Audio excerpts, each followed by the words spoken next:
So you want to wake up early. Trust me when I say this is the best video to watch if you want to get to that point where you are waking up early and getting things done while also energized. Stick through all 10 of the tips that I go through, as well as at the end I have some extra bonus tips because those are very easy to implement, yet they have such a huge effect on this. So what is this light bulb that you see on your screen? It is a smart light bulb, okay? I want you to go out, buy some smart light bulbs. You can get them easily on Amazon. I'll have a link down below, some kind of affiliate link.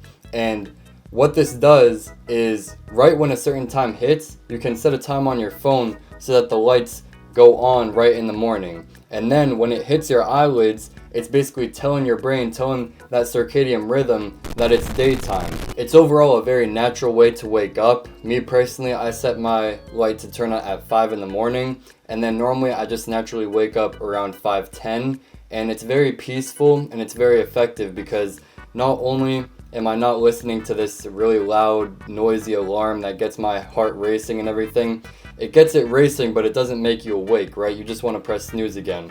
This has you naturally awake because again, it's basically telling your brain that it's daytime, and as a result, you're going to be energized right off the jump. Going into the second thing right here, we have put your phone across the room if you are setting your alarm on that, okay? I've personally done this and it forces you to get up. You have no other option. So many people are like, oh, well, I can just hit snooze all the time. Like, you know, the alarm is right next to my bed.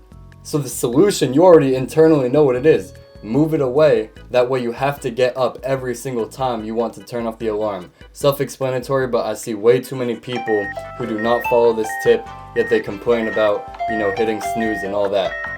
Next tip right here I got is set multiple alarms. What this does is not basically, I should say this. Don't just set it on your phone alone. You should be setting actual alarms. For example, right up here on my little shelf, I got this alarm, which I can basically just put under my pillow and it vibrates, okay? So this is basically just a safety alarm in case the other two don't work. So I have the light alarm that I was just explaining, I have my phone, I have an actual alarm clock, and then occasionally I'll actually set this one too if I really am worried about not waking up. Okay, so highly recommend setting multiple alarms. This ensures, like completely makes sure that you are going to wake up. No ifs, ands, or buts.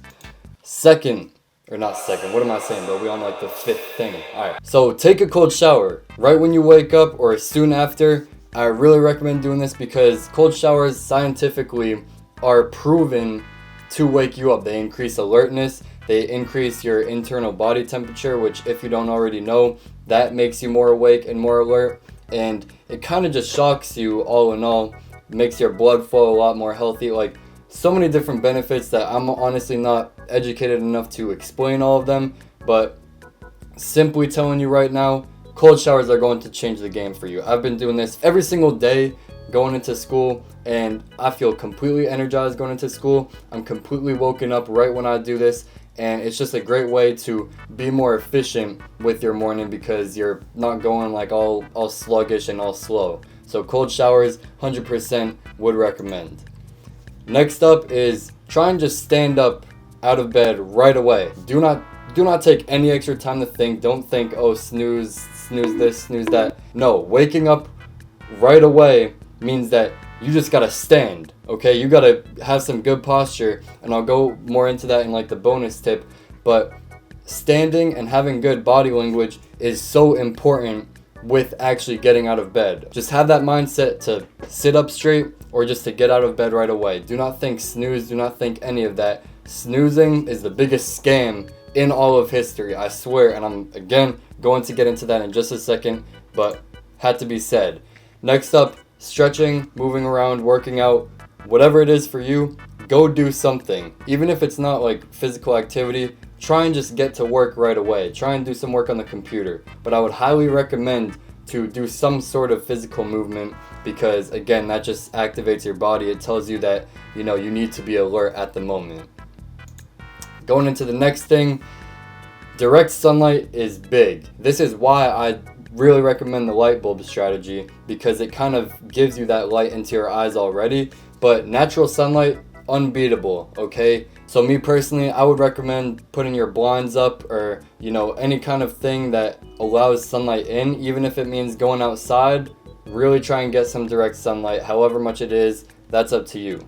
Next thing is a to-do list. This is probably one of the biggest tips that I would recommend, because basically right when you wake up, it's going to be pointless if you don't already know what to do, because then you're going to be wasting all of your time, thinking, oh, should I wear this shirt? Should I do that shirt? Should I work on this? Should I work on that?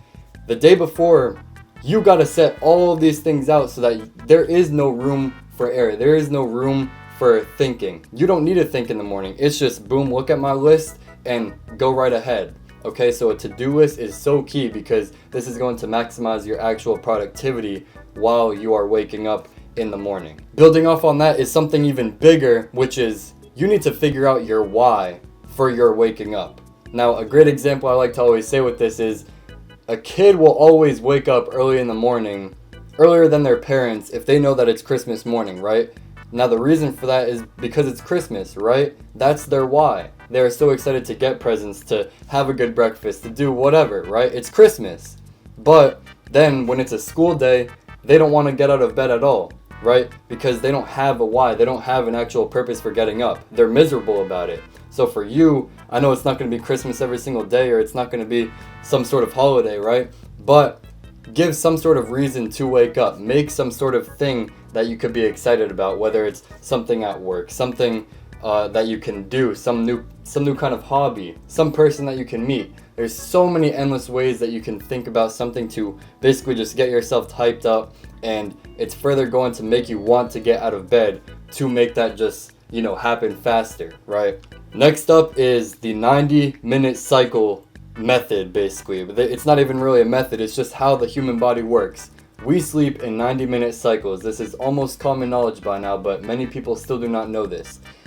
What this means is that if you wake up at the end or at the very beginning of that 90-minute cycle, that is going to allow you to be really energized and more awake when you wake up in the morning. But if you wake up in the middle of that cycle, let's say 45 minutes in, you're going to be in some deep sleep by then, where it's really hard to feel awake because your body was just in some kind of like mental state or some sleeping state where you were dreaming, right? So then you're going to be like sleepwalking almost. You're going to be dreading the morning because you're going to be so tired, right? So it all comes down to setting a multiple of 90 minutes when you wake up. So I recommend either setting it like 7.5 hours after, or 9 hours, or 6 hours. Do a multiple of 90 minutes, and that will be when you should wake up from the time that you go to bed. Now, best of all are these bonus strategies, because they are so quick and so easy to implement. So I'm just go straight off the dome, and I'll explain them pretty briefly.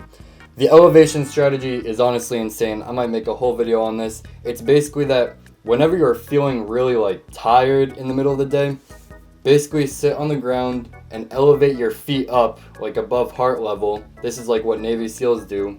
And all you gotta do is take like a 10-minute nap, okay? Set a 10-minute timer, have your legs elevated, sitting on the ground, and try and just close your eyes. If you really are tired, you're going to fall asleep, and by the time that you wake up, I don't even know what it is. I cannot tell you the science behind it, haven't looked into it, but I have tried it, and this stuff actually works. 10 minutes is all you need, okay? Matter of fact, I haven't even fallen asleep when I've done it, but I just am like awake after those 10 minutes, okay? Even with my eyes kind of just like closed, or even if they're open, it just, I don't know what it does, but it got me going, okay? So I really recommend that elevation strategy. Next up, dark room, okay? When you are sleeping, you don't want any light letting into your room, because that is again telling you that it is daytime, and that is basically going to hinder your sleep quality. Also, same thing with blue light. Try and either get some blue light glasses, but the thing that I highly recommend even more is you could actually set some settings on your phone and on the computer itself to have no blue light at all, or at least a very small amount of it. What blue light does is it, again, tells your mind that it is daytime, so you do not want any of that. Matter of fact, it's actually bad for your eyes just in general to consume blue light, so I would highly recommend, again, dimming it on your phone or your computer, or blocking it entirely with, blue light glasses and the settings on those devices. Next is limit food and drinking a few hours before bed. Even if it's like water, like any sort of drink. I'm not just talking like alcohol, like I'm talking water. Okay, it may be surprising to you, but this hurts your sleep quality, okay? Especially if there's food in your stomach, because that's extra work for your body to do that's not working on things like growth hormone and, you know, recovering your actual body. Because then your body has to give attention to digestion and all these other things that go into it, when really it could be spending more time on the things that can actually be repairing your body itself, okay? So try not to eat a couple to a few hours before bed, and same thing with like drinking water or any drink for that matter. Next up is you should be sleeping in a relatively cool environment. You do not want it to be too hot. You don't want it to be, you know, freezing cold. You want it right in between where it's just kind of like chill, right? You don't want it to even be warm or room temp. You want it a bit below that, and that is going to cause the better sleep quality for you. Next up is utilizing or getting a noise machine, and this basically just allows your mind to be in like a consistent state of what you are hearing, because a lot of the reasons that people wake up in the middle of the night is because they kind of hear something, and it's not even something like, hold up, wait a minute, some intruder. It's basically just hearing like a crack in the floor or some small thing like that that really doesn't matter, like a car passing by. So noise machine, that's an optional for you. I don't personally use one, but for many people it does work to just improve their overall sleep quality. Another tip that I have that's pretty well known is to drink water when you wake up. Don't drink water just to drink water, only do it if you're thirsty, because drinking water if you're not thirsty really isn't beneficial at all. But if you are dehydrated, then that can actually cause you to be more tired. So drinking water is a great way to bring that energy level back up. But aside from that, if you are fasting, it's actually very beneficial to fast. I know from the perspective of food, haven't looked into it with, you know, water fasting, but fasting is beneficial in the morning and it can actually help your energy levels. But, you know, that's something that I would just recommend to look more into on your own to see the best strategy for yourself. Now, a great tip that I actually recently learned is that tilting your chin up, like just like that, it's actually extremely beneficial for helping your overall alertness.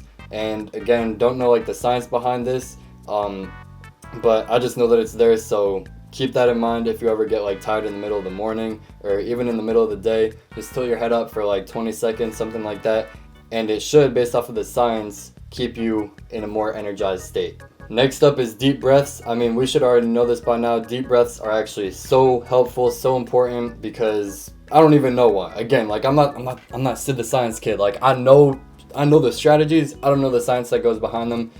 You could do that if you want, but deep breaths, we should both be on the same page with that, alright? It helps, no doubt about it. This other strategy is actually very interesting, which I recently learned, and it is that smells such as peppermint, orange, and just, you know, natural fresh air, this actually stimulates your brain to, again, be more alert and therefore have higher energy. Okay, so try that out. If you just wake up, boom, smell like a candy cane. I don't know what you got laying around. Maybe you probably have an orange. And the great thing is that we all got fresh air, right? So you could always just go outside, let that light into your eyes, and get some fresh air, okay? Now, another key thing that I wanted to note real quick, as I was mentioning previously, is that the snooze button does absolutely nothing. Not for the reason that you think it is, but it is going back to that 90-minute cycle thing.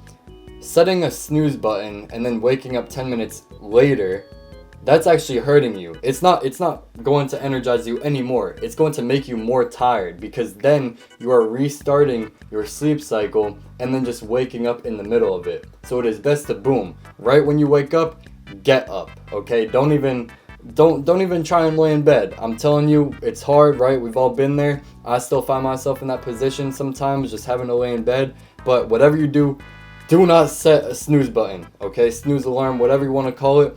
That stuff is going to kill you, okay? That stuff is, you are not going to be waking up. We all know that time where, you hit the snooze and then you wake up 3 hours later, all right? We all been there. We all done that, okay?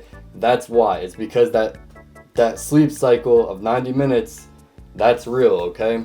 With that all said, it's also very important not to just be energized in the morning, but also in the middle of the day, because that's where a lot of us actually find ourselves crashing and taking naps and things like that. So if you want to learn how to actually work against this, I would recommend checking out my video right up here to the side, where I go fully in depth on a strategy that I've been using on how to stay energized in the middle of the day and not take those midday naps. I'll see you over there.